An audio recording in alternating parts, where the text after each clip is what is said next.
Hej, jeg hedder Louise Lind, og jeg er professionel nysgerrig på fremtiden. Der er nogen, der kalder det for en futurist.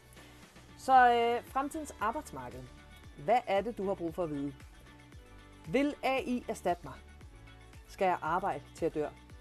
Og vil næste generation nogensinde holde op med at beklage sig? Det vil jeg svare på i mit foredrag den 25. september sammen med Erhvervsklubben. Og jeg vil vise, hvilke trends du skal forholde dig til, om du så arbejder i en bank, om du er en, der skruer på biler, VVS'er, almindelig medarbejder. Måske har du din egen forretning, måske er du tømrermester, måske er du salgschef. Det her, det gælder for alle.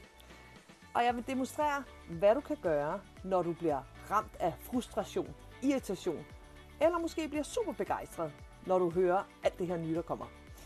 Så derfor skal du komme til det her foredrag. Fordi vi sammen skal vække den her fremtidssans, som vi alle sammen har, så du får ro, retning og frihed til at tage de gode beslutninger. For du kommer til at vælge, og du kommer til at vælge fra. Så vær med til at bygge fremtiden, som bliver super fed. Og du ved godt, hvis ikke du er med, så kan man ikke brokke sig bagefter. Jeg håber, vi ses.